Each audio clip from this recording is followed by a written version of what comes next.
Selamat pagi saudara-saudari di dalam Kristus.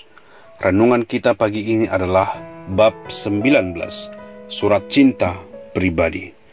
Kekristenan bukanlah satu agama. Allah tidak mengutus Yesus untuk membawa agama yang super. Allah mengutus anaknya supaya kita dapat menikmati hubungan dengan Allah melalui Yesus. Agama itu membosankan dan sangat memberatkan, tetapi hubungan atau persekutuan itu memberi semangat. Hubungan yang penuh cinta kasih sangat menyenangkan dan sangat memuaskan. Tujuan akhir manusia adalah untuk menikmati Allah dan memiliki hubungan dan persekutuan yang penuh kasih bersama Allah. Satu hubungan itu diperkuat oleh adanya komunikasi.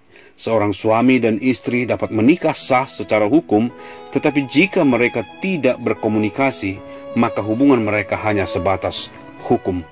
Tapi jika ada satu komunikasi yang sehat, maka hubungan mereka akan terasa manis dan bertumbuh. Hubungan kita dengan Allah dimulai ketika kita menerima Yesus sebagai Tuhan dan Juru Selamat pribadi.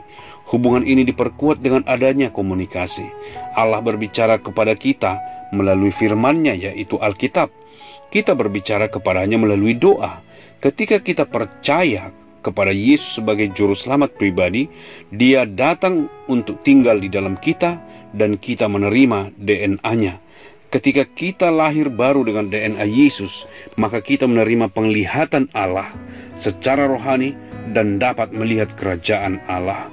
Yohanes pasal 3 ayat 3. Sebelum dilahirkan kembali, kita hanya dapat melihat kata-kata yang ada di dalam Alkitab dan tahu tentang cerita-cerita yang ada di dalamnya, tetapi kita tidak dapat memahami makna spiritual yang ada dalam cerita-cerita Alkitab. Sebelum dilahirkan kembali, membaca Alkitab terasa sangat membosankan karena secara rohani kita tidak dapat melihat keindahan Alkitab. 1 Korintus 2 ayat 10. Namun setelah dilahirkan kembali, kita dapat melihat indahnya kebenaran yang ada di dalam Alkitab. Dan Alkitab menjadi sangat mudah dimengerti dan sangat menarik. Sebagai contoh, sebelum dilahirkan kembali, saya pernah membaca Yohanes pasal 3. Saya tahu kalau Nikodemus bertemu dengan Yesus dan Yesus dengan keras menegur Nikodemus. Namun saya tidak mengerti mengapa Yesus menegur Nikodemus. Saya juga tidak mengerti apa sebenarnya yang ingin diajarkan Yesus kepada Nikodemus. Semua bagaikan satu cerita saja. Setelah saya dilahirkan kembali, saya mulai melihat pelajaran yang menarik di dalam kisah Nikodemus. Pertama, saya belajar bahwa saya juga seperti Nikodemus.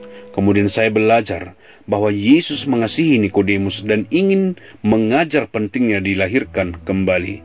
Kemudian saya juga belajar bahwa saya dapat dilahirkan kembali hanya dengan percaya kepada Yesus di kayu salib.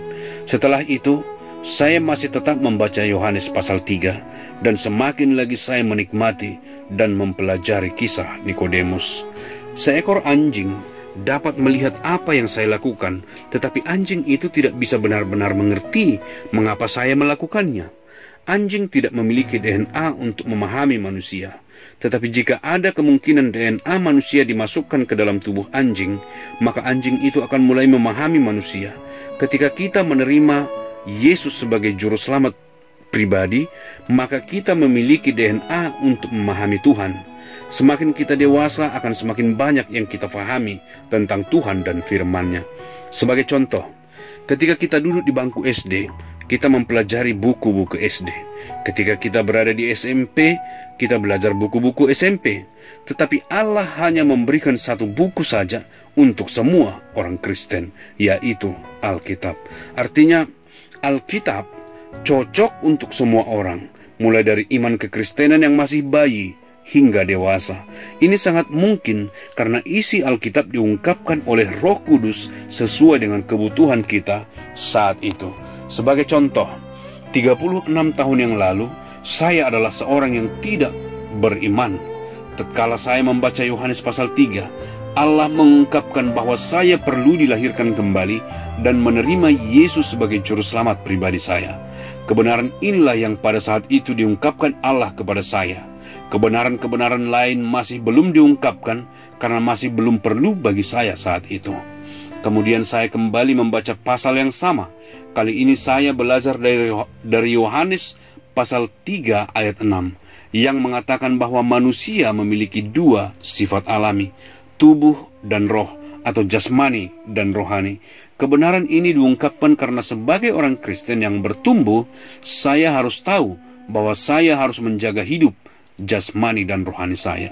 Kemudian setelah itu saya masih kembali membaca pasal yang sama. Kali ini saya belajar dari Yohanes 3 ayat 8 bahwa efek samping dari kerja Roh Kudus itu adalah seperti angin. Allah tahu bahwa pada saat itu saya perlu mengetahui pentingnya Roh Kudus bagi hidup saya. Tidak ada buku seperti Alkitab. Alkitab adalah surat cinta pribadi Allah untuk semua anak-anaknya. Alkitab itu hidup dan kuat. Dalam Ibrani pasal 4 ayat 12, sebab firman Allah hidup dan kuat dan mampu mengubah pribadi kita masing-masing. Alkitab ditulis oleh Allah Bapa, bukan untuk para teolog, melainkan untuk saudara.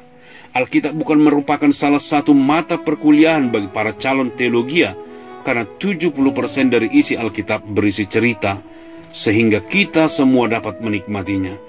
Namun mengapa lebih banyak yang suka menonton drama Korea daripada mencintai cerita-cerita Alkitab? Alasannya adalah karena sikap kita yang salah memandang Alkitab. Dari semula kita menganggap Alkitab adalah satu buku yang serius, yang ditulis untuk dipelajari, tetapi nyatanya kebanyakan kita tidak suka belajar. Tidak ada yang mengatakan kepada kita bahwa sekalipun Alkitab adalah satu buku yang serius, namun Alkitab merupakan buku yang menarik untuk dinikmati dan dipelajari. Bacalah Alkitab karena Alkitab penuh dengan cerita yang menarik. Bacalah Alkitab dengan harapan Tuhan Allah akan menyatakan sesuatu kepada saudara. Bacalah Alkitab bersama dengan Yesus sebagai mitra saudara dan mintalah pengertiannya ketika baca Alkitab. Meskipun kadang-kala banyak kalimat-kalimat dalam Alkitab yang kurang kita pahami, banyak sejarah yang kita baca yang kurang kita mengerti, atau nama-nama aneh yang tertera dalam Alkitab yang membuat kita enggan untuk terus membaca. Namun bertekunlah. Membaca Alkitab itu bagaikan makan ikan mas yang penuh duri yang dimasak arsik yang enak rasanya. Sekalipun ikan mas penuh duri, namun rasa arsik yang enak itu tidak menghalangi kita untuk menghabiskan ikan tersebut. Sisihkanlah waktu untuk membaca Alkitab. Lakukanlah itu seolah-olah saudara menyiapkan waktu untuk orang yang dicintai, sehingga saudara dapat menikmati waktu yang indah bersamanya. Lakukan itu seperti saudara sedang makan arsik ikan mas yang banyak durinya, tetapi habis dilahap. Membaca Alkitab membutuhkan disiplin. Disiplin adalah sikap penting untuk satu keberhasilan dalam bentuk apapun. Dalam berolahraga, dalam berpacaran, dalam belajar keterampilan, dan lain-lain. Sikap disiplin dalam menyisihkan waktu untuk membaca Alkitab dan berdoa sangatlah penting jika kita ingin menikmati hubungan bersama Allah atau bersama orang lain. Baca dan bacalah berulang-ulang surat cinta pribadi Allah untuk Anda. Allah memiliki pesan yang baru untuk Anda setiap hari. Terima kasih sudah mendengarkan saudara-saudariku. Sampai bertemu esok hari. Tuhan memberkati.